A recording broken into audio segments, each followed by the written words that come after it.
Every morning I wake up at 5:30 a.m., not because I want to. At 63, I'd rather sleep longer. But Iris needs breakfast ready by 7, and Dexter doesn't like his shirts ironed the night before. I also have to get the kids ready for school. Lexington is in 8th grade. He's 13. He hates being called by his full name. He insists that everyone call him Lex. Pearl is in 4th grade. She's 9. She's the only one who sometimes asks how my day was. I get up, put on an old robe, Iris calls it that gray rag, and go down to the kitchen. The house is big, 2 stories with 4 bedrooms, but my room is the smallest, a former walk-in closet. When I moved in with them 5 years ago, after Harold died, Dexter said it was temporary. I still live among boxes. Good morning, I whisper to the kitchen. No one answers. The house is as quiet as a tomb. 2 eggs, lightly fried on one side for Dexter. An omelet with spinach for Iris, she watches her figure. Pancakes for Lex, he likes them with blueberry syrup. Oatmeal for Pearl, sometimes with apple slices if there are any. Grandma, why don't you make something tasty for yourself? Pearl asked me once. Toast and tea are enough for me, dear, I replied, not admitting that I was just saving food. My pension is enough for medicine and sometimes gifts for my grandchildren.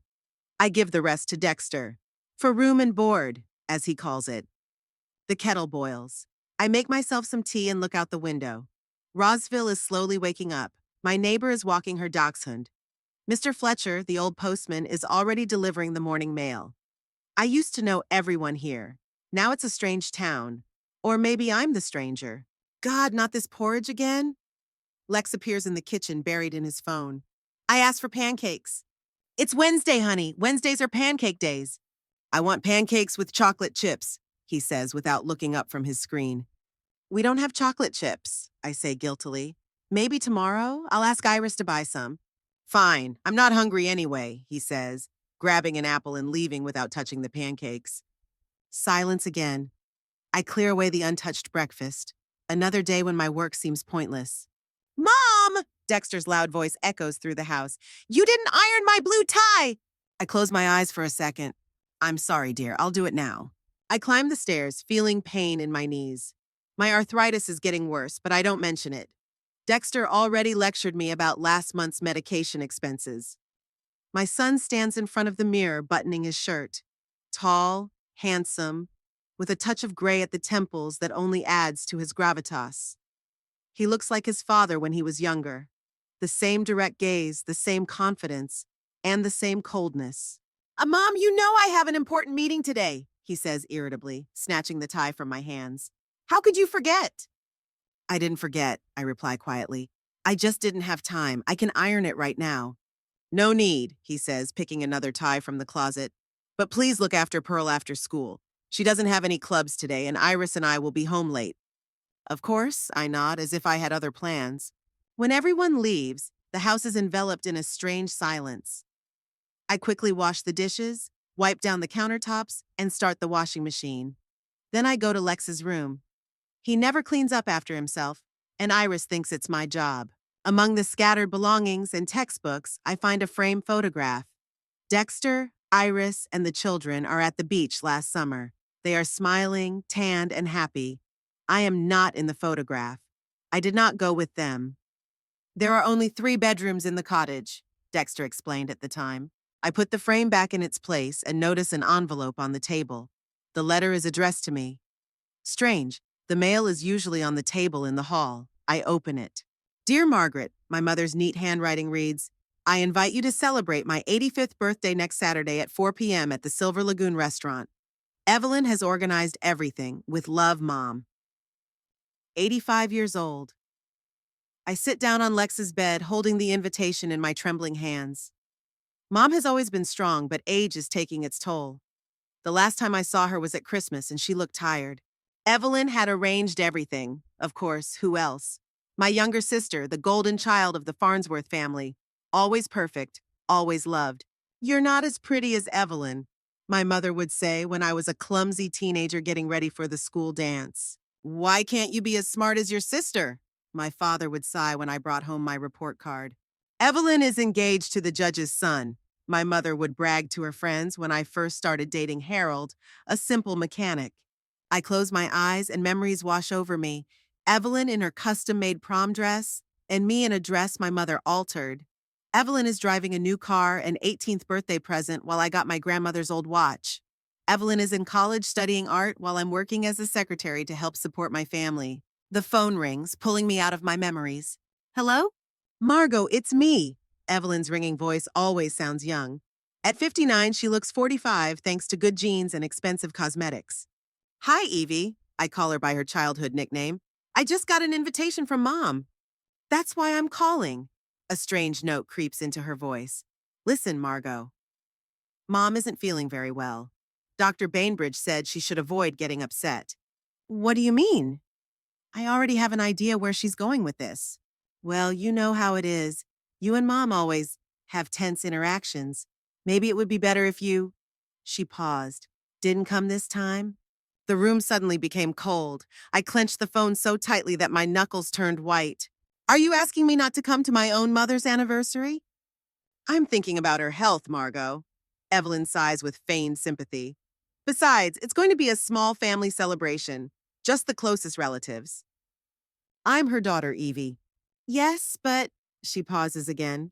You know what I mean, it'll only upset Mom. You don't want that, do you? I remain silent. What can I say? That I'm 63 years old and still afraid to contradict my younger sister? That I'm still the insecure little girl who was always compared to the perfect Evelyn? Margot, are you there? Yes, I reply quietly. I understand. That's good, she says, relief evident in her voice. I'll tell Mom you have other plans. By the way, how are Dexter and the kids? Fine, I reply automatically. Everything's fine. We talk for a few more minutes about trivial things, and I listen to stories about her daughter Violet, who just got a promotion at a large law firm, and her son Noel, who is traveling around Europe. Her perfect children, her perfect life. When the conversation ends, I sit for a long time, staring out the window.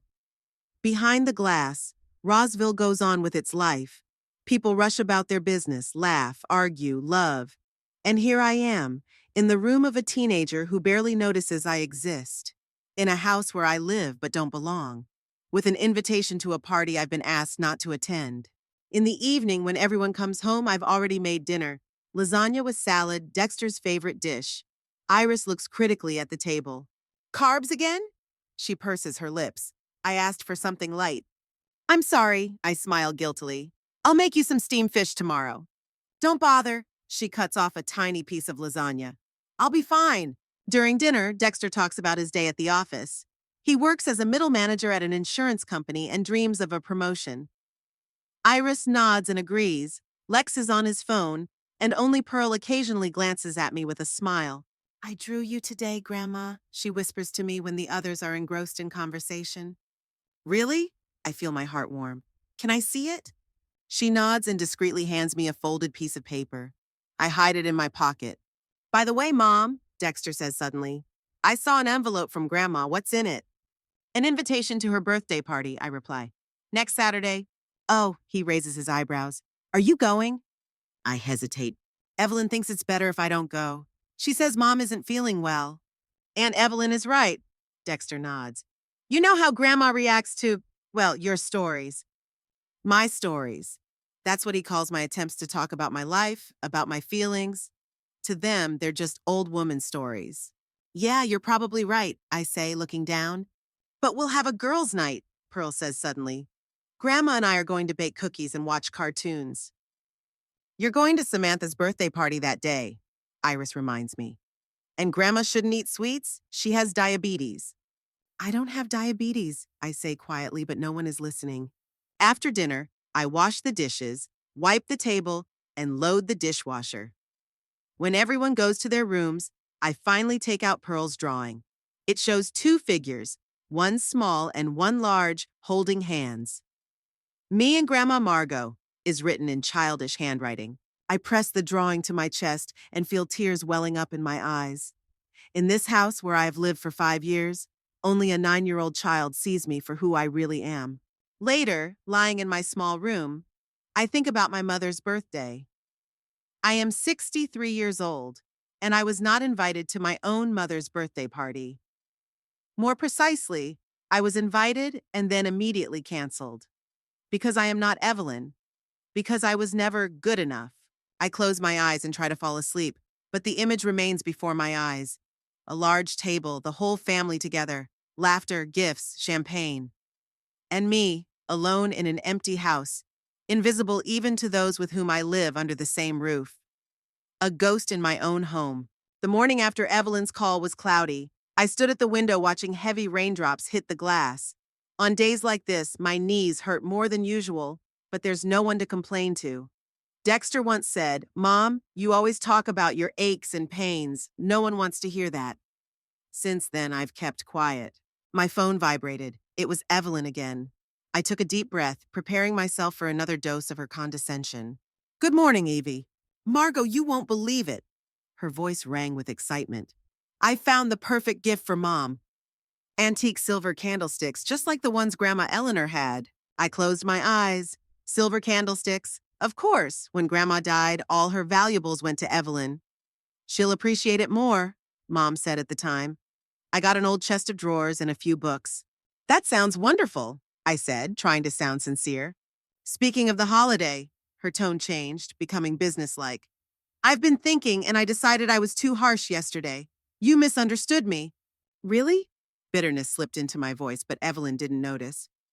"I meant that the holiday is just for family, no outsiders." I squeezed the phone so hard that my fingers turned white. "And you think I'm an outsider?" Evelyn sighed with feigned patience, as if explaining the obvious to a child. "No, of course not. But you know how it is with Mom when you're together. There's always some tension. I just want the holiday to go smoothly." Smoothly. Without an awkward older sister who doesn't know how to hold a dessert fork properly or talk about art. Without the one who would spoil the perfect picture of family happiness. "I understand," I said quietly. "That's great!" Evelyn was glad that the unpleasant conversation was over. "I'll send you the photos, and don't forget to send your gift." She hung up, and I stood at the window, watching the rain. The gift. I had saved up for 3 months to buy my mother a beautiful brooch with an amethyst, her favorite stone. It was nothing compared to the antique candlesticks, but it was all I could afford. "Grandma," Pearl's voice snapped me out of my bitter thoughts. "Are you sad?" I turned around. The girl was standing in the doorway of my room, holding a worn teddy bear, my Bernie, which I had given her on her 5th birthday. "No, sweetie, I was just thinking," I tried to smile. "Did you talk to Aunt Evelyn?" Pearl was observant beyond her years. "I heard her name." "Yes, she called about great-grandma's birthday." Pearl climbed onto my bed, pulling her knees up to her chin. "Why aren't you going to the party?" I froze. How did she know? "Mom and Dad talked last night," Pearl explained, noticing my surprise. "Dad said it's better this way because great-grandma doesn't—" She trailed off, but I already knew. "Don't like you?" I finished for her. Pearl nodded guiltily, tugging at the teddy bear's ear. "But that's not true, is it? All moms love their kids." I sat down next to her, feeling a lump rise in my throat. "In a perfect world, sweetie, that's true. But sometimes it's more complicated." Like with Dad and you?" she asked unexpectedly. "He gets mad at you a lot." I didn't know how to respond. Dexter had never been a particularly warm son, but after Harold's death, he had become even colder. It was as if he blamed me for being left alone and becoming a burden. "Your dad is a very busy man," I finally said. "He has a lot on his mind." "But you're his mother," Pearl insisted. "Mothers are special." I hugged her, breathing in the scent of children's shampoo and something else. Something sweet and elusive. At moments like this, I remembered what Dexter had been like as a child. Curious, gentle, devoted to me. When had it all changed? "Grandma, tell me about my great-grandmother when you were little," Pearl asked, settling down more comfortably. I closed my eyes and immersed myself in memories. I was 5 when Evelyn was born. I remember standing on tiptoe by the hospital bed, looking at the tiny creature with auburn hair. "She's so beautiful," I whispered then. "A real princess," my mother agreed, and there was something new in her voice that I had never heard before. Adoration. From that day on, everything changed. Evelyn wasn't just a child. She was a miracle, a treasure, the center of the universe, and I became a shadow. "When I was about your age, I got a little sister," I began. "Your great-aunt Evelyn." "The one who didn't invite you to the party?" Pearl asked. I nodded. "She was a very beautiful child. Everyone adored her." "And you?" "Me." I faltered, remembering my childhood. I was loved too, but differently.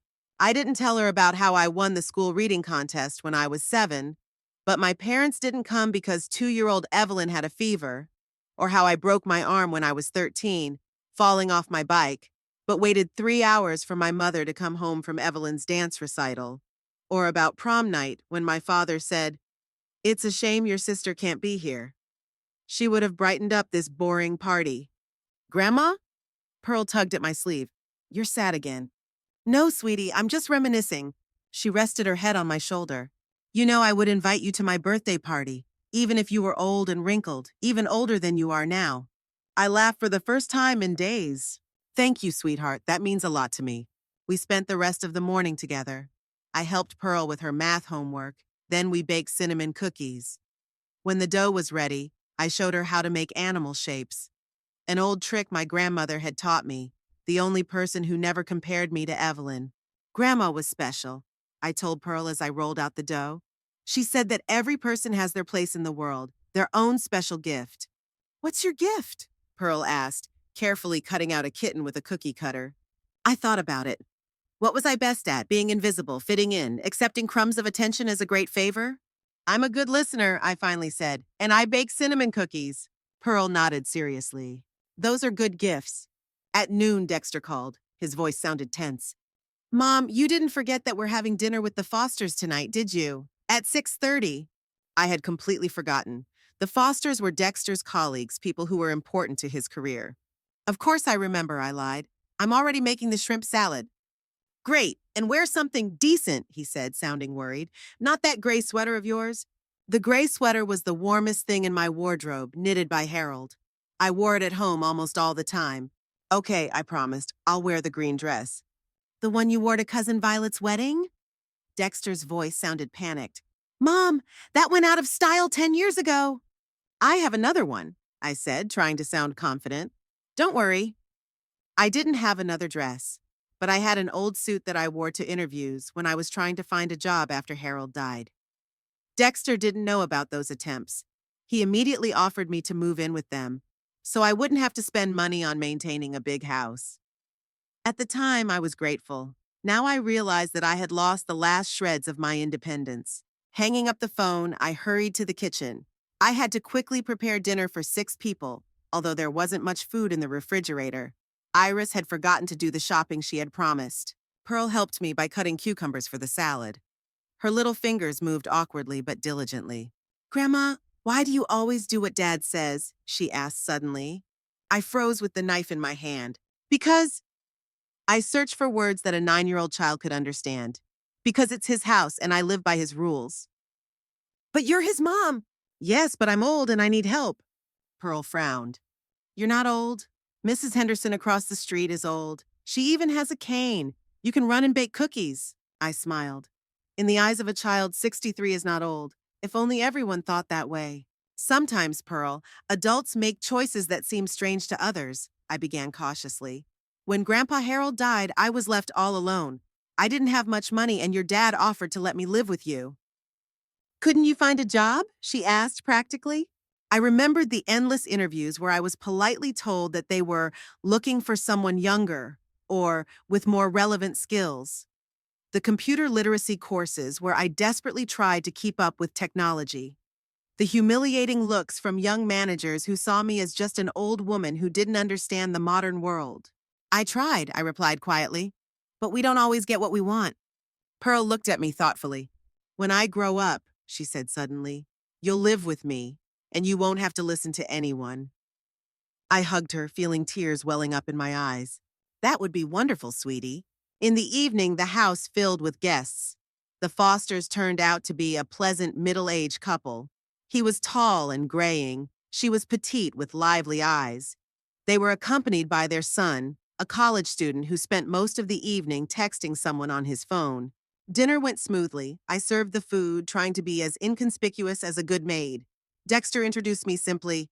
"This is my mother. She lives with us." No name, no details, as if I were a piece of furniture. "The salad is delicious," Mrs. Foster said, turning to me. "You must be an excellent cook."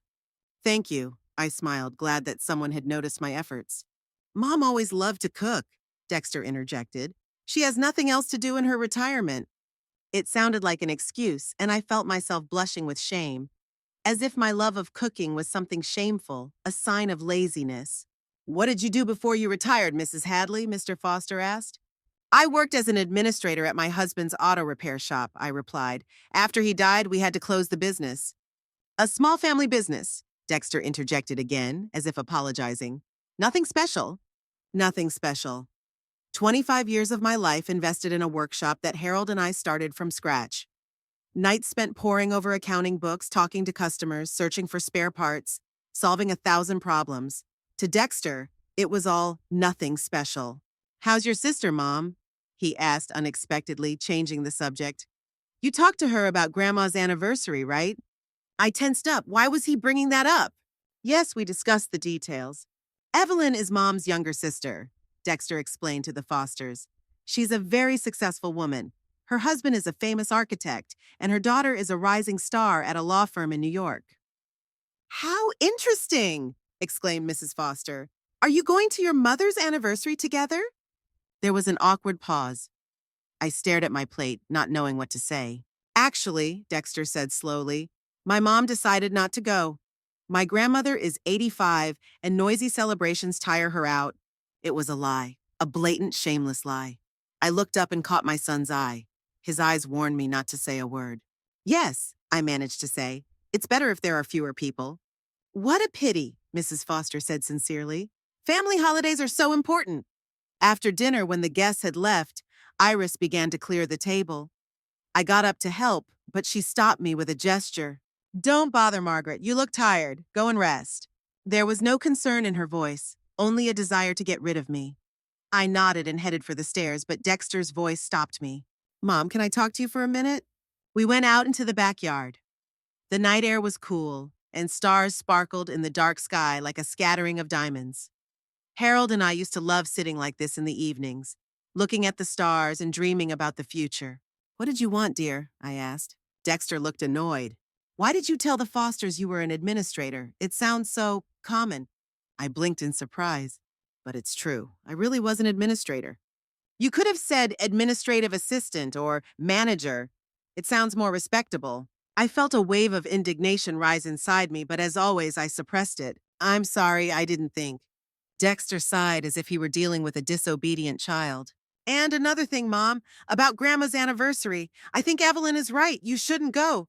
Why? I asked quietly. Because I might embarrass you with my commonness? Don't be dramatic, he grimaced. It's just that Grandma, well, she never really didn't like me. I finished for him as I had recently done for Pearl. Dexter looked away. I wouldn't put it that way. You've just always had a complicated relationship. And besides, you know how Evelyn feels about these things. She's planned everything, booked the best restaurant, invited only select guests. And I'm not one of them.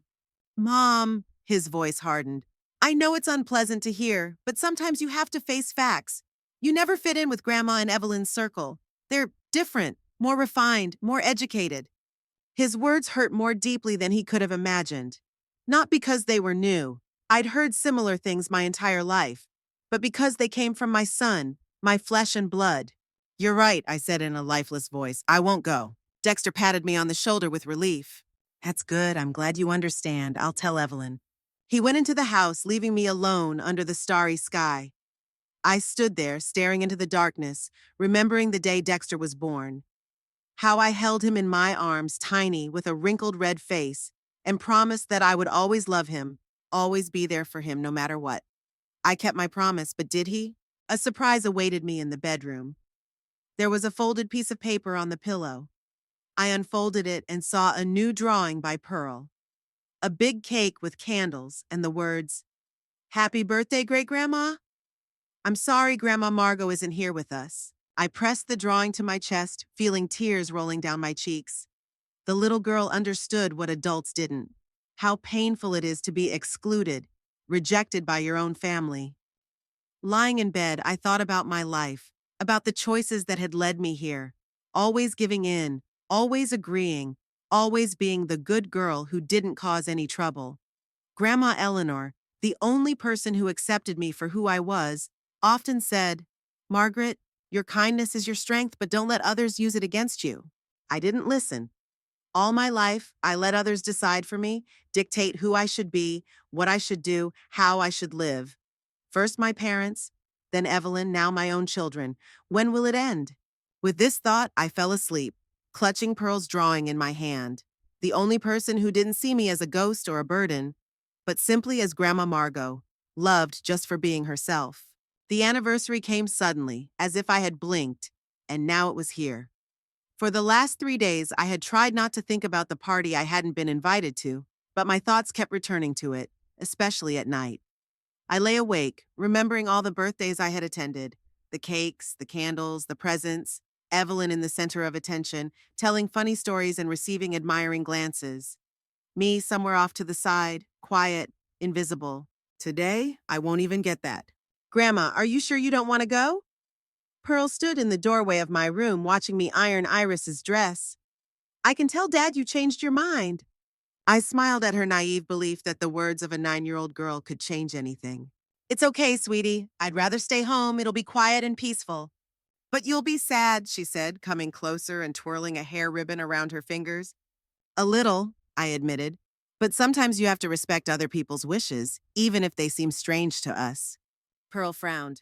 Dad says Great-Grandma is very happy that everyone is coming.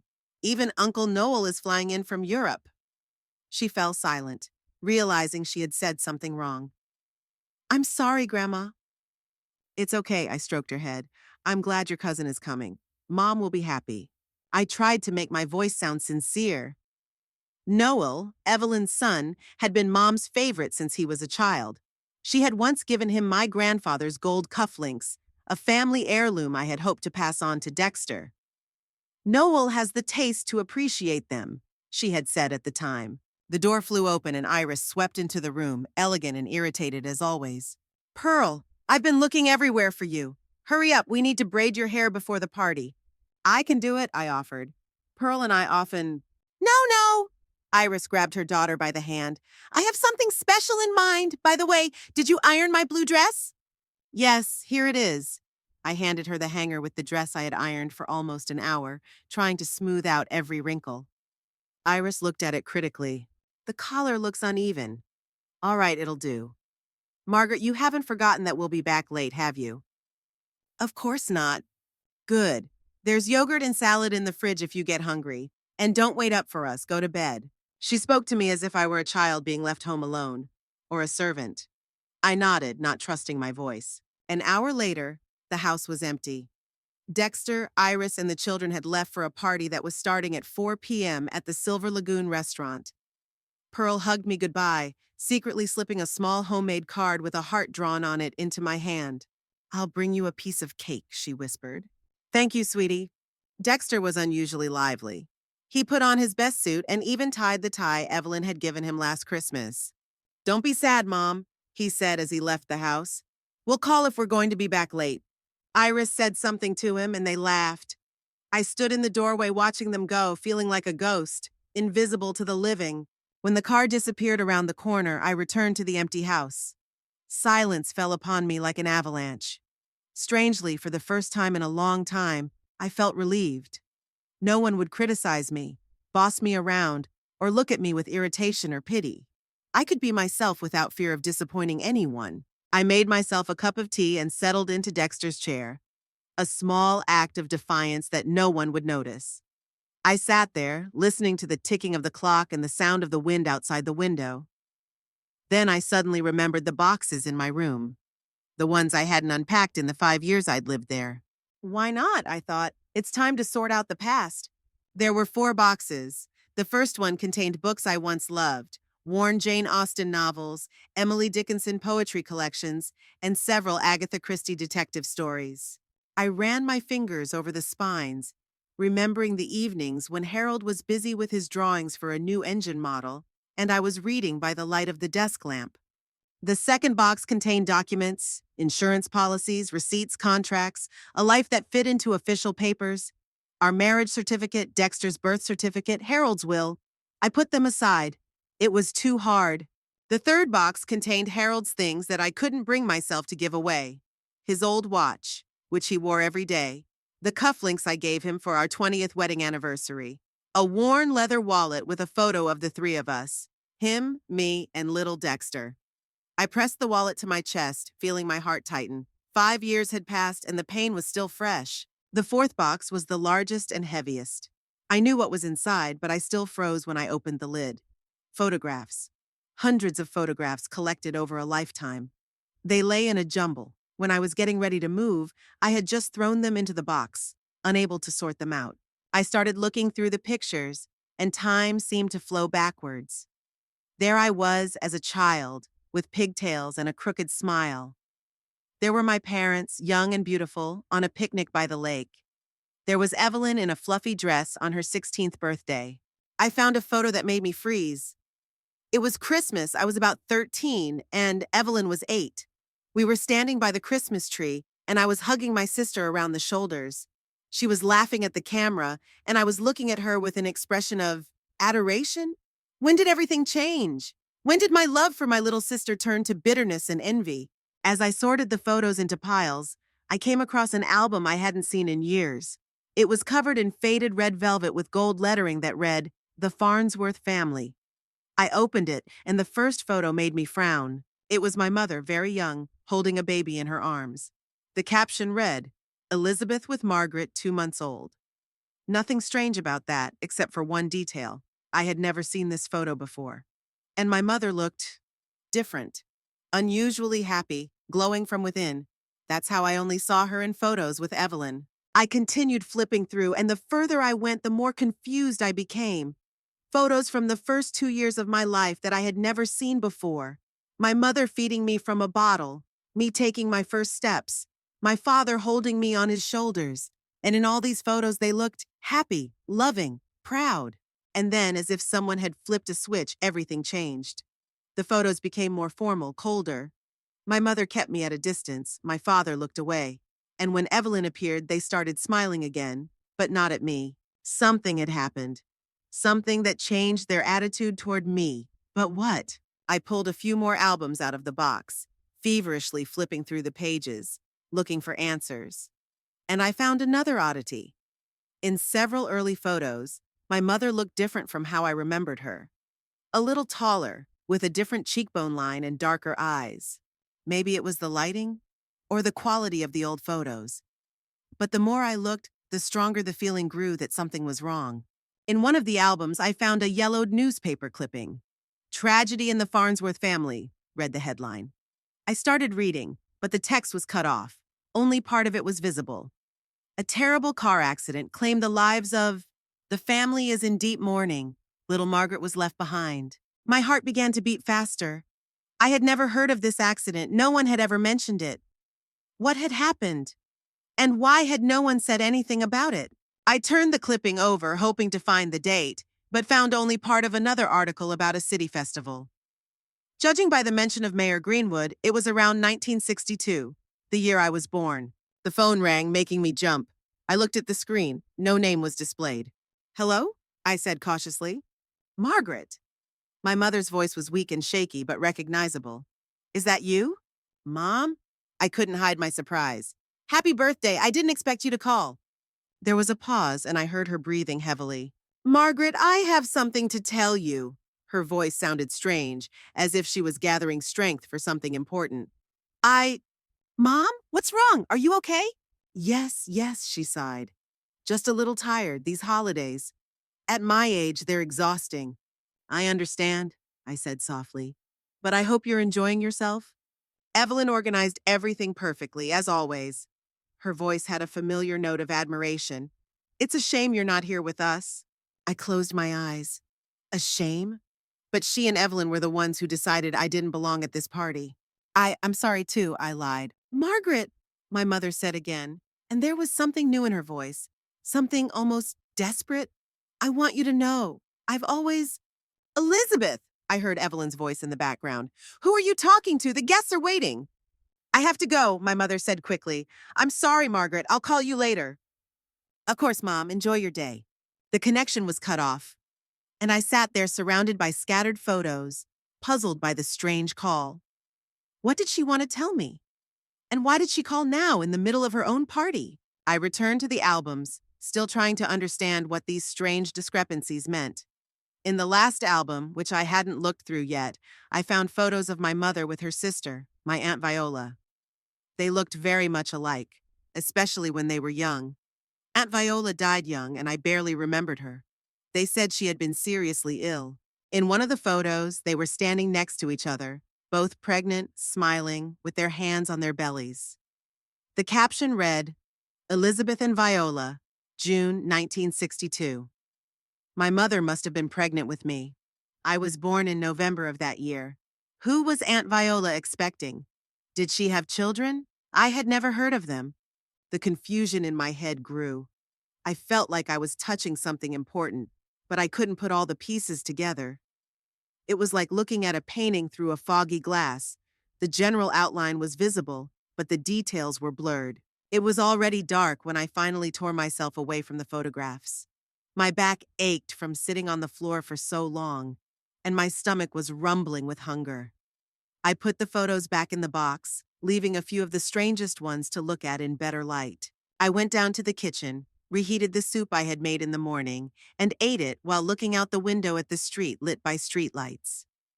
In the house across the street, Mrs. Henderson was watching television, the blue light of the screen flickering in her window. Across the street, a young couple was walking their dog. It was a typical evening in Rosville, quiet and predictable. I washed the dishes and checked my phone for messages from Dexter or Iris. The screen was blank. Of course, they were too busy celebrating to remember me. Just as I was about to go to bed, my phone suddenly vibrated. A notification from my banking app. You have received a transfer of $1,000 from Elizabeth Farnsworth. Comment on the transfer. You have always been my pride and joy. I stared at the screen, unable to believe my eyes. $1,000 was a huge amount of money to me. And that comment, you've always been my pride and joy, from a woman who had never said anything like that to me in her entire life? This was some kind of mistake or a cruel joke. Mom would never. My phone vibrated again, an incoming call, the same unknown number. Hello? I said, my voice trembling. Margaret, my mother's voice sounded even weaker than before. Did you get it? Yes, but, Mom, I don't understand. Why did you send me money? This is just the beginning, she said mysteriously. You deserve so much more. You always have. Mom, what's going on? You're scaring me. There was a noise on the line, as if someone was trying to take the phone away from her. Elizabeth, who are you calling? Evelyn's voice was sharp and alarmed. I have to tell her, Mom replied with unexpected firmness. Enough lies, Evelyn. It's been too many years. Not now, Evelyn almost shouted. You'll upset the guests. There was a commotion, then my mother's voice already fading. Margaret, come tomorrow. We need to talk. I'll explain everything. The connection was cut off.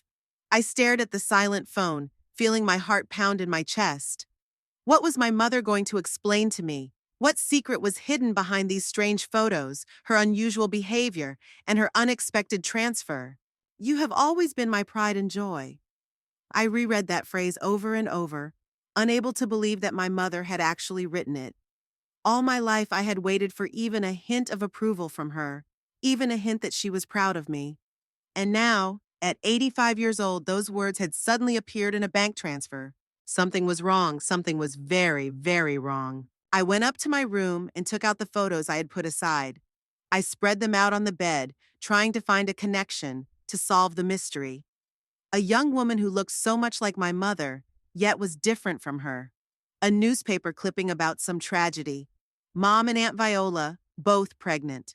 The pieces of the puzzle lay before me, but I couldn't put them together. Something was missing, something important. I lay down, but sleep wouldn't come. Questions without answers swirled in my head. Why did Mom suddenly decide that I was her pride and joy? Why did Evelyn so insistently prevent us from talking? What secret had they been hiding all these years? And most importantly, what would I find out tomorrow when I got to my mom's?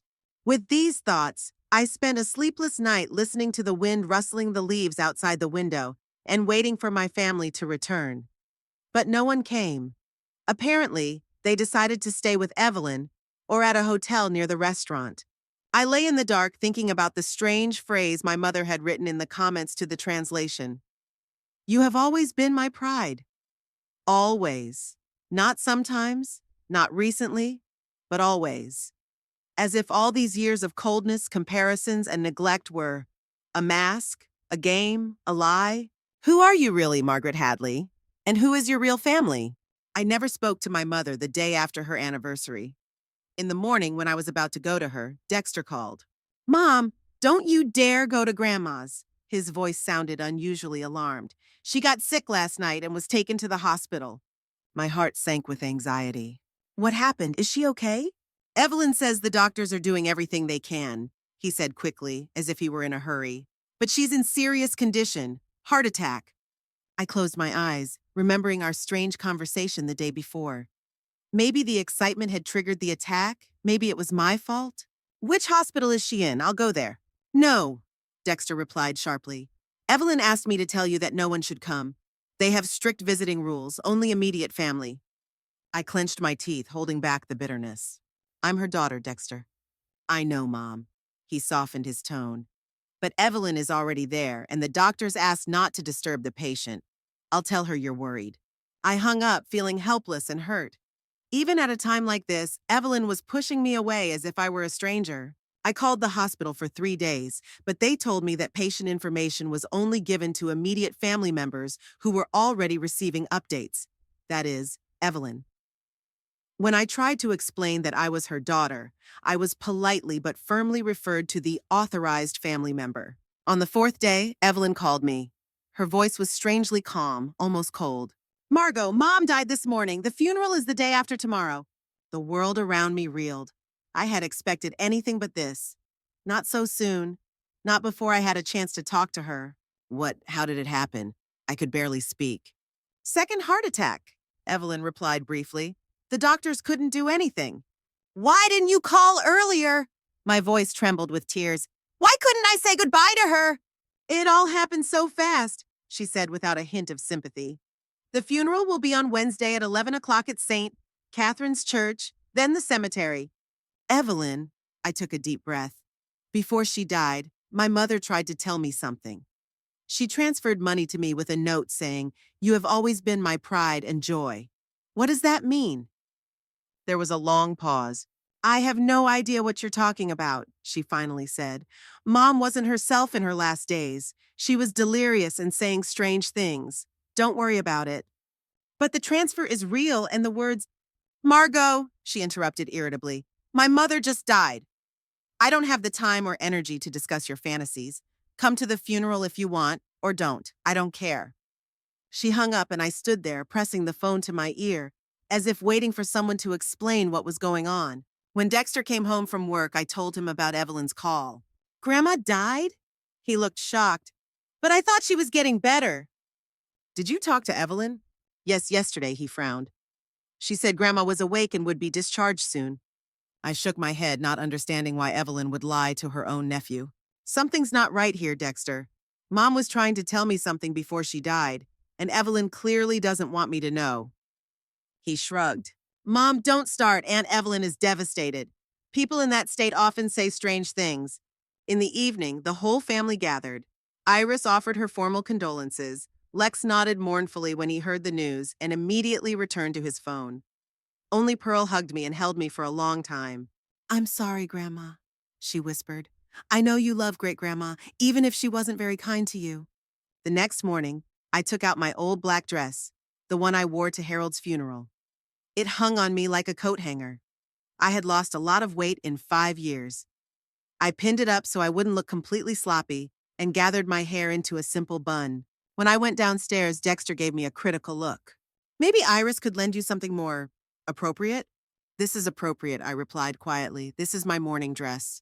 The church was full of people. My mother's friends, neighbors, distant relatives. I recognized faces but couldn't remember names. They nodded at me with polite smiles, but no one came over to talk. I was a ghost at my own mother's funeral. Evelyn stood by the coffin in an elegant black suit, her hair and makeup immaculate. Next to her was her husband, Jeffrey, still handsome, with gray temples and a firm chin. On the other side were their children, Violet, a successful lawyer, and Noel, who had returned from Europe. The perfect grieving family. I approached the coffin. My mother lay there, peaceful and serene, in a light blue dress I had never seen before. Her hands were folded on her chest, her wedding ring glistening on her finger. I looked at her face, so familiar and yet so foreign, and couldn't believe I would never hear her voice again. "My condolences," someone said nearby. I turned and saw an elderly man with a cane, dressed in an old-fashioned dark suit. His face seemed vaguely familiar. "Thank you," I muttered. "You must be Margaret," he smiled weakly. "I'm Harrison Bennett. I was a friend of your father's." Now I remembered. Dr. Bennett, the family doctor who had treated us when we were children. He used to come to our house when we were sick, carrying a black leather bag full of strange instruments and bitter medicines. "Of course, Dr. Bennett," I said, holding out my hand. "I'm glad to see you, even under these circumstances." "Elizabeth was a wonderful woman," he said, looking at the coffin. "Strong. After everything she went through," I became wary. "After what, Dr. Bennett?" He blinked, as if he had just realized he had said too much. "Well, you know, the loss of her husband, all the difficulties." "You mean the car accident?" I decided to take a chance, remembering a snippet from a newspaper article. Dr. Bennett paled. "Do you know about that?" "Not exactly," I replied cautiously, "but I'd like to know more." He looked around as if to check that no one was listening. "I don't think this is the right time for such a conversation, Mrs. Hadley. Your sister—" "What about my sister?" I asked sharply. Dr. Bennett looked embarrassed. "Nothing. It's just, she was always against digging up the past, and I respect her wishes." I wanted to ask more, but at that moment, Evelyn approached us with a forced smile on her face. "Dr. Bennett, how nice of you to come," she said, taking his arm and leading him away from me. "Come on, I'll introduce you to Violet. She's grown so much since you last saw her." I was left alone, even more puzzled than before. What secret was Evelyn keeping? And what did Dr. Bennett know about her? The service began, and I sat in the back row next to Pearl, who held my hand tightly. Dexter and Iris sat in front next to Evelyn and her family. A real family, I thought bitterly. The priest spoke about my mother, about her kindness, her wisdom, her devotion to her family. I listened and didn't recognize the person he was describing. This kind, wise woman had nothing in common with the cold, critical mother I had known all my life. After the service, the procession headed to the cemetery. I rode with Dexter and his family, silently staring out the window at Rosville passing by. The town where I grew up now seemed foreign and unwelcoming. The cemetery was quiet and sunny. Birds sang in the branches of old oak trees, seemingly oblivious to the mournful occasion. The coffin was lowered into the ground, and the priest read the final prayers. Evelyn threw a handful of dirt, followed by Jeffrey, Violet, and Noel, then Dexter and the other relatives. When it was my turn, I approached the edge of the grave, holding a clump of damp earth in my hand. I looked down at my mother's coffin and suddenly felt not grief, but a strange sense of relief. It was as if her death had ended a chapter of my life full of pain and disappointment. "Goodbye, Mom," I whispered, unclenching my fingers. "I hope you found peace." After the funeral, Evelyn invited everyone to her house for a wake. I didn't want to go, but Dexter insisted. "It's not right, Mom," he said. "You should be there." Evelyn's house was exactly as I had imagined it, spacious, elegant, with antique furniture and works of art on the walls. Everything exuded wealth and refined taste. It was the complete opposite of my tiny room in my son's house. I was standing in the corner of the living room, holding a glass of mineral water, when Evelyn's son Noel approached me. "Aunt Margot," he said, extending his hand. "It's been a long time." I was surprised to notice that his voice didn't have the usual family coldness. On the contrary, he seemed genuinely happy to see me. "Hello, Noel. How are things in Europe?" "Not bad," he shrugged. "I work at an architecture firm in Barcelona. Nothing spectacular, but I like it." "Your mother said you were having an amazing career." I couldn't hide my surprise. Noel laughed. "Mom always exaggerates my achievements. I'm just a regular architect working on regular projects." We talked for a few more minutes, and I was surprised to find that Noel was a pleasant, unpretentious young man, not at all like his mother. "You know," he said suddenly, lowering his voice, "my grandmother often talked about you." I almost choked on my water. "Really?" "Yes," he nodded. "Especially in recent years. She kept your photos and newspaper clippings about your workshop. She was very proud that you and Uncle Harold had built a successful business from scratch." I couldn't believe my ears. My mother had never shown any interest in our workshop. She thought working on cars was dirty and undignified. You must be confusing me with someone else, I stammered. No, Noel said firmly. Grandma showed me an album with clippings. It had everything: the opening of the shop, an article about the innovative repair method Uncle Harold developed, even a photo of you receiving an award from the Rosville Chamber of Commerce. I remembered that award, a small glass plaque that we had proudly hung on the wall in the office, but my mother had never mentioned it. When did Grandma show you that album? I asked, still not believing it. Last year when I came home for Christmas, Noel said, suddenly looking around and lowering his voice even more. Mom didn't know about it. Grandma asked me not to tell anyone, especially Mom. But why? Noel shook his head. I don't know. There was some kind of strange tension between them when the subject of you came up. Grandma seemed afraid to talk about you in front of Mom. Our conversation was interrupted by Evelyn calling her son. Noel apologized and left, leaving me even more confused. My mother, unbeknownst to Evelyn, had been collecting clippings about my achievements. She was proud of me? I couldn't wrap my head around it. I decided to look around while everyone was busy talking. Going up to the second floor, I walked down the hallway, peeking into the rooms. Bedrooms, guest rooms, Jeffrey's study. The door at the end of the hallway was ajar, and I looked inside. It was my mother's room. I recognized her old rocking chair, the embroidered pillows, the photographs on the walls. She must have stayed here often when she came to visit Evelyn. I entered, feeling a strange mixture of curiosity and guilt. On the bedside table were framed photographs. Evelyn with her husband, Violet in her graduation gown, Noel in front of the Eiffel Tower. But among them was a photograph of me, an old one from my school days. I picked it up in surprise. Why did my mother keep this particular photo? There was a stack of books on the dresser, and among them I noticed a worn leather diary. I opened it and saw my mother's handwriting. Neat, with curls on the capital letters. It was her diary. I knew I shouldn't read other people's diaries, but I couldn't resist. This was perhaps my only chance to understand what had been going on in my mother's mind all these years. I quickly flipped through the pages, stopping at random entries. Today is Margaret's birthday, 40 years old. I wanted to call, but Evelyn said it was a bad idea. Maybe she's right. It's too late to change anything. Saw Margaret in town today. She looked tired. I wanted to go over, but I couldn't bring myself to do it. What could I say to her after all these years? Harold died. Poor Margaret. She loved him so much. I remember how they looked at each other at their wedding, with such hope, such adoration. I'm glad she had him at least. I turned a few more pages and came across an entry dated just a month ago. I can't live with this lie anymore. The doctor says my heart is weakening. How long do I have left? A month? A year? I have to tell Margaret the truth before it's too late. She deserves to know. Evelyn will be against it, but it's not her decision. I've let her control our lives for too long. Footsteps in the hallway made me jump. I quickly put the diary back and stepped away from the dresser. Evelyn appeared in the doorway, her face contorted with anger. What are you doing here? She hissed. I just wanted to be in her room, I tried to say calmly, to say goodbye. Get out, now! Her voice trembled with rage. This is my room, my house.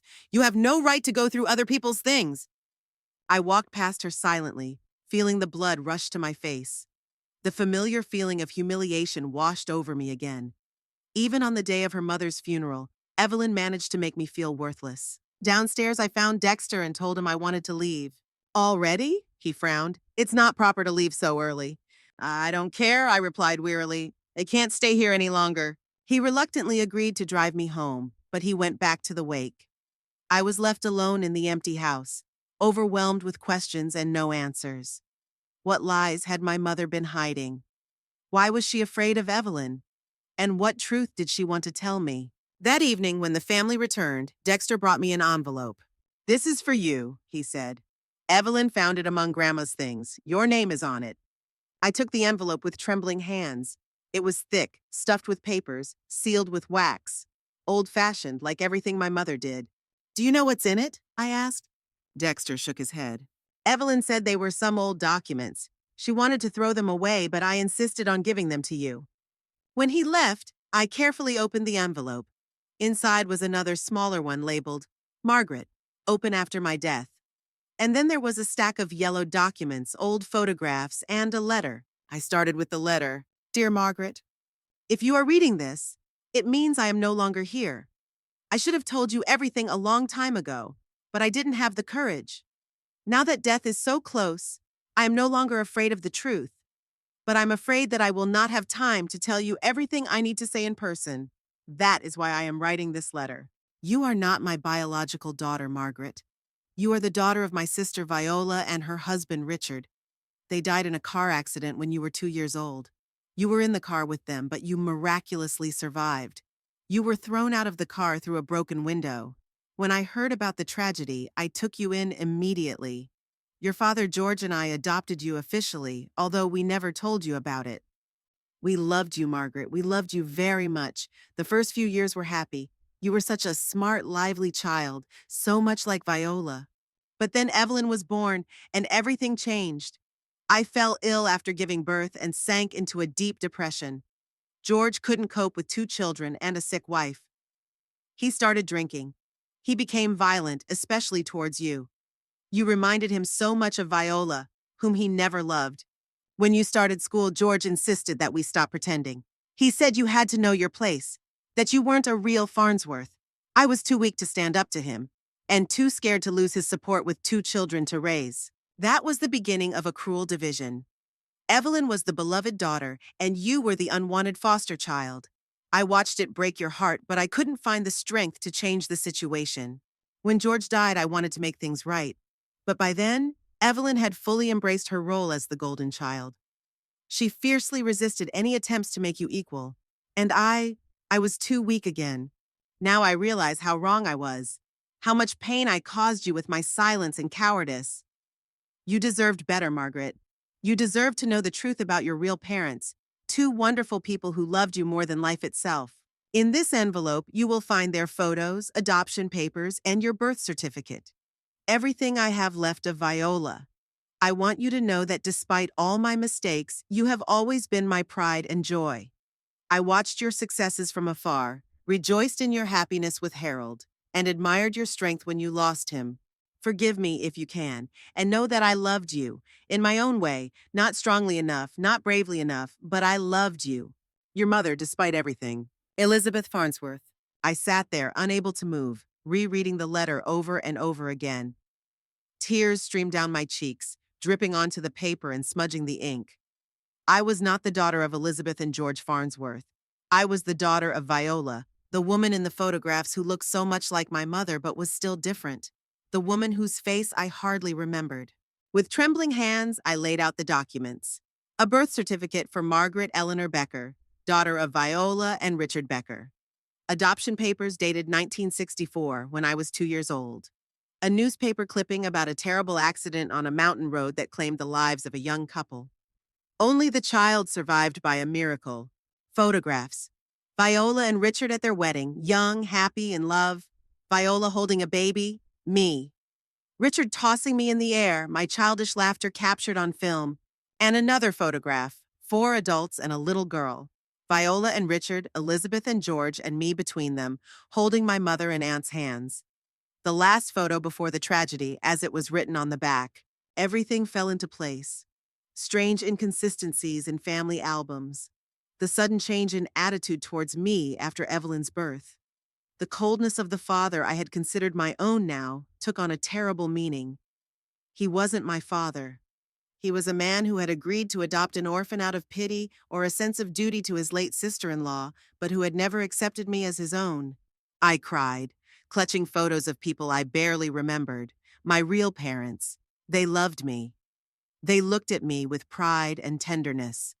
And then fate took them away, and I ended up in a family where I became a constant reminder of tragedy, an unwanted burden. Evelyn knew. All this time she knew that I wasn't her real sister.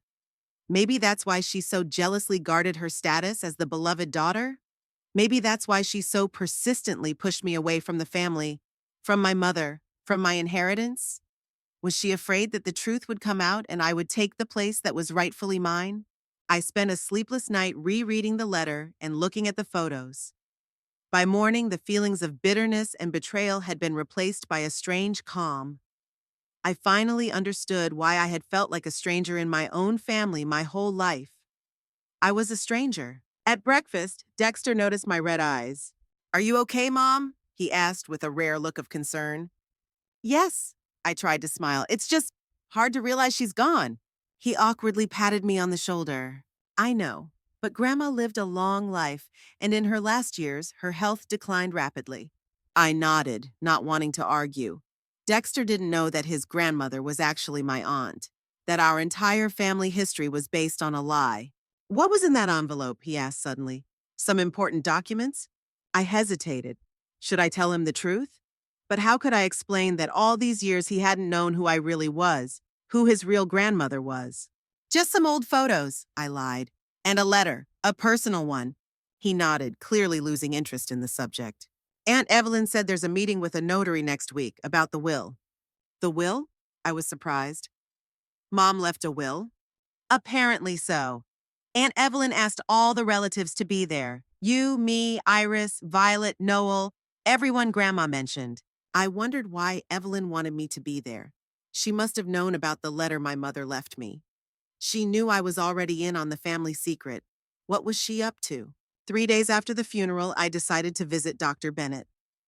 There was only one Harrison Bennett listed in the Rosville phone book, and I hoped it was the same man who had been a friend of my father's, my real father, Richard Becker. Dr. Bennett lived in an old neighborhood in Rosville, in a small but well-kept house with a garden. When I rang the doorbell, an elderly woman with a kind face opened the door. "How can I help you?" she asked. "Hello, I'm looking for Dr. Harrison Bennett," I said. "My name is Margaret Hadley, formerly Farnsworth." The woman beamed. "Little Margot, of course, come in. Harrison will be delighted to see you."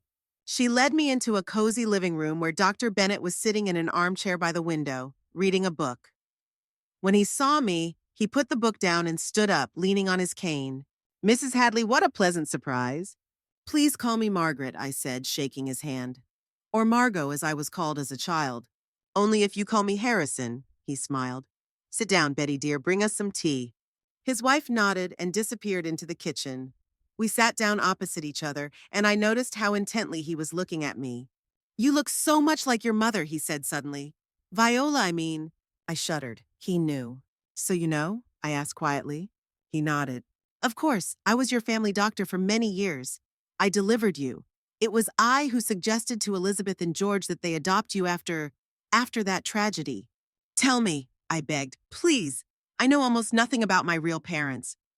Dr. Bennett sighed. "Viola was Elizabeth's younger sister. She was a very bright, lively girl. She married Richard Becker against her parents' wishes.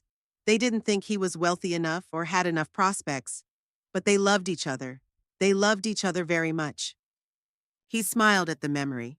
"When you were born, they were the happiest parents in the world. Richard was immensely proud of you.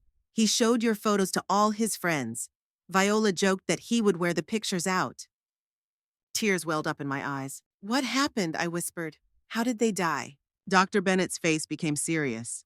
"A car accident. They were returning from a trip to the mountains. The weather was bad, rainy and foggy. On a bend, their car skidded off the road and fell into a ravine. Richard died instantly. Viola lived for several hours, but she couldn't be saved." He shook his head, as if he still couldn't believe the tragedy. "You were in the car with them, in the back seat. Somehow, you were thrown out of the window when the car fell. You escaped with only scratches and bruises. It was a miracle." "And then?" I asked, wiping away my tears. "Then Elizabeth and George took you in. At first, it was temporary, but then they decided to adopt you officially. They didn't have children of their own, and Elizabeth was so grieving for her sister. I think she saw a part of Viola in you." Betty brought tea and cookies, and we fell silent while she set the cups on the table. When she left, I asked the question that had been tormenting me the most. Why didn't they tell me the truth? Why did they hide who I really was? Dr. Bennett was silent for a long time, stirring his tea. "It's hard to explain," he finally said. "At first, you were too young to understand. Then Evelyn was born, and everything changed." "What changed?" "George. He was never a particularly warm person." But he treated you well while you were his only child. Then, when Evelyn came along, his own daughter, he seemed to switch. He became colder toward you, more distant. Elizabeth had a difficult delivery and suffered from severe depression. She couldn't stand up to her husband. He took a sip of tea and continued. George insisted that you not be told the truth. He was afraid you would start demanding equal rights with Evelyn, an equal share of the inheritance. Elizabeth resisted, but she was too weak. And then it was just too late. How do you explain to a child that you've been lying to them their whole life? I nodded, understanding. Not forgiving, but understanding. And Evelyn? Did she know? Not right away, Doctor. Bennett shook his head. But she found out as a teenager. She overheard her parents talking, and she used that knowledge, not in the nicest way. She blackmailed them, I guessed? Not openly, but yes, she was skilled at manipulating the situation. She was a teenager, you understand. She liked feeling powerful, superior, and she was afraid that if the truth came out, you would take her place in the family, or even surpass her. After all, you were older, smarter, more talented. I laughed bitterly. More talented, I was always compared to her and always to my disadvantage. Because George and Elizabeth felt guilty toward you, Dr. Bennett said quietly. And they tried to compensate for that by praising Evelyn, to justify in their own eyes the preference they gave her. But in reality, Elizabeth was always proud of you. She just didn't dare show it. We talked for another 2 hours. Dr. Bennett told me about Viola and Richard, what they were like, what they loved, what they dreamed of. Every word was precious to me, a piece of the mosaic that was forming into a picture of my real parents. When I left, he gave me an old album. These are photos of your parents, he said. Elizabeth gave them to me to keep many years ago. She was afraid George would find them and destroy them. Now they should be with you. I hugged him goodbye, feeling immense gratitude for this gift, for these stories, for the truth. At home, I locked myself in my room and spent several hours leafing through the album. I saw Viola and Richard's wedding, their house, their friends. I saw her growing up in their arms, taking her first steps, blowing out the candles on her first birthday. Each photo was a window into a life that could have been mine if not for that fateful trip to the mountains. I cried, but they weren't just tears of grief. They were also tears of joy that I finally knew the truth, that I could call my real parents by name, see their faces, know that they loved me. Before going to sleep, I took out an old box where I kept the few precious things I had left from my former life. Among them was a simple silver medallion that I had worn as a child. I had never opened it, thinking it was just a piece of jewelry. Now, with my heart pounding, I tried to open it. Inside was a tiny photograph of a young woman holding a child. It was Viola and me. My real mother had always been with me, in the locket I wore close to my heart. On the day of my appointment with the notary, I wore the locket. It gave me strength for what I was about to do. The notary's office was located in the business center of Rosville, in an old building with marble columns. When I entered, everyone was already there. Evelyn with her husband, Violet, Noel, Dexter, and Iris. They were sitting around a large table, and at the head was an elderly notary with a neat gray beard. Mrs. Hadley, he said, rising to shake my hand. We've been waiting for you. Please have a seat. I sat down across from Evelyn and met her gaze. Her eyes were defiant and something else. Fear? Insecurity? It was unusual. Now then, began the notary, we are gathered here to review the last will and testament of Elizabeth Farnsworth. Her will was drawn up a month ago and is in full compliance with the law. He opened the folder and began to read. I, Elizabeth Mary Farnsworth, being of sound mind and memory, declare that this is my last will and testament. The standard legal wording was replaced by specific instructions. Evelyn was to have lifetime use of the house, but after her death, it was to go to a charitable foundation for orphans. The money in the bank accounts was to be divided equally among her grandchildren, Violet, Noel, and Dexter. And then the notary said, all other property, including family jewels, antiques, works of art, and securities, I bequeath to my daughter Margaret Eleanor Hadley, née Becker, in recognition of the injustice that was done to her and in the hope of her forgiveness. Silence fell upon the room. All eyes turned to me. Dexter looked stunned, Iris indignant, Violet confused. Only Noel smiled slightly as if approving of his grandmother's decision. Evelyn turned pale, her hands clenched into fists. "This is unacceptable," she hissed. "Mother was not in her right mind when she wrote this will. I will contest it in court." The notary looked at her calmly. "Mrs. Taylor, your mother was of sound mind. I spoke with her personally before the will was drawn up. In addition, she left a letter that she asked to be read to everyone present in the event of such objections." He took another envelope from the folder and began to read. "My dear ones, if you are listening to this letter, it means that Evelyn has expressed her disagreement with my decision. I expected this. Therefore, I want to explain my motives to everyone. Margaret is not my biological daughter. She is the daughter of my sister Viola, who died with her husband when Margaret was 2 years old. George and I adopted her, but we never told her the truth. It was cruel and wrong. After Evelyn was born, we became even more unfair to Margaret. We gave Evelyn everything, ignoring Margaret's feelings and needs. We made her feel unloved, unwanted, and second-rate. This is unforgivable. Now that my life is coming to an end, I want to at least partially right this wrong. The jewelry I am leaving to Margaret actually belonged to her mother, my sister Viola. George took it after she died, without any right to do so. Now it is being returned to its rightful owner. As for the rest of the estate, this is my way of asking Margaret for forgiveness for the years of pain and humiliation she endured in our family. Evelyn, I loved you and I still do. But you always got more than your sister. You had your father's house, his business, his connections. You had everything that Margaret was denied. It is time to restore justice. I ask you all to respect my last wishes and find understanding in your hearts. Elizabeth Farnsworth. When the notary finished reading, silence fell again in the room. I sat with my eyes down, unable to look at Evelyn or Dexter. What were they thinking now? Did they feel betrayed? Did they understand my feelings? Noel was the first to speak. "I think Grandma's decision is fair," he said firmly. "Aunt Margaret deserves compensation for years of injustice." "You don't understand," Evelyn hissed. "She's not a real Farnsworth. She has no right to our inheritance." "Mom," Noel exclaimed. "How can you say that? Aunt Margaret is your sister, even if she's not related by blood. She's part of our family." Evelyn stood up, her face contorted with anger. "She was never part of our family. She was a burden my parents took in out of pity. Because of her, Mom never loved me the way she should have. She always compared me to Margaret, always found me wanting. Because Margaret was her beloved sister's daughter, and I was just her own daughter." Her words hit me like a slap in the face. All these years I thought Evelyn was the favorite, the golden child. But she felt the same way I did, that she was being compared and found wanting. "Evelyn," I whispered her name. "I didn't know. I always thought you were the one Mom loved the most." She laughed bitterly. "How naive.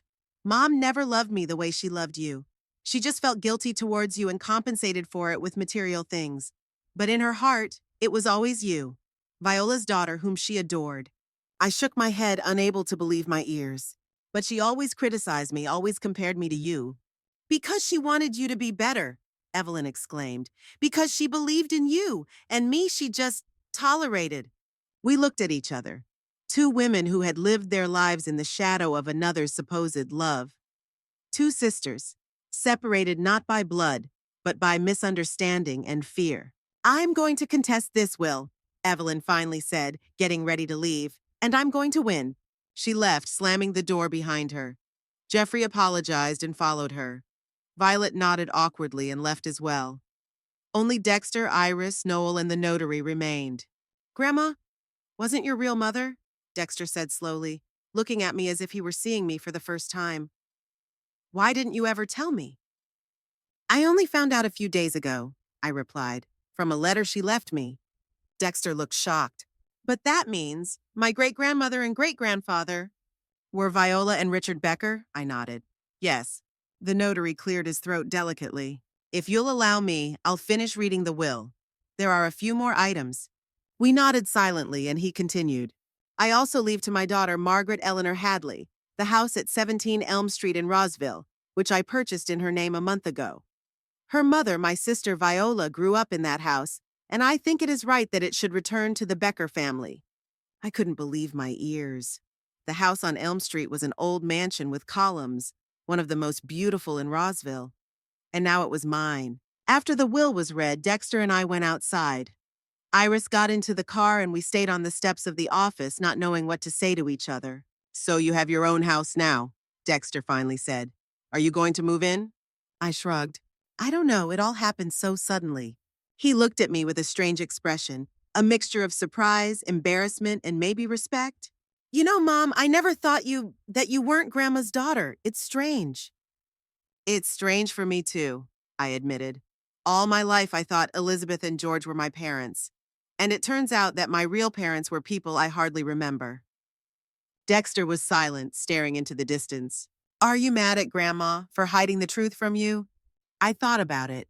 No, I'm not angry. I'm just sad that we lost so many years. That there was always this invisible wall between us. That I never really got to know her. He nodded as if he understood.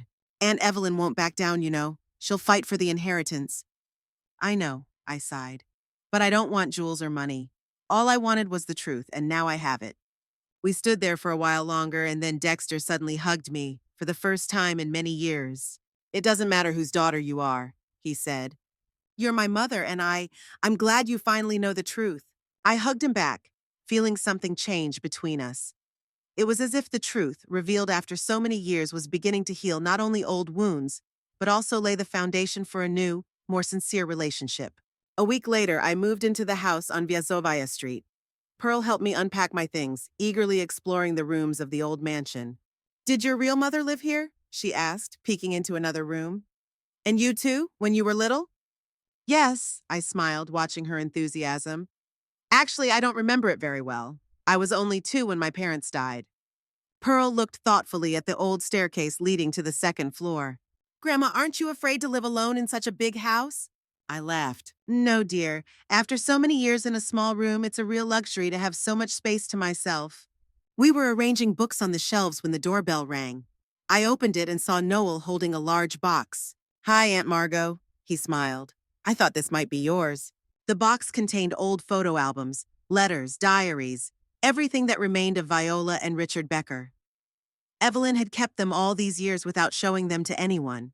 Mom doesn't know I took them, Noel admitted. But I think you have a right to remember your real parents. I hugged him, unable to hide my tears of gratitude.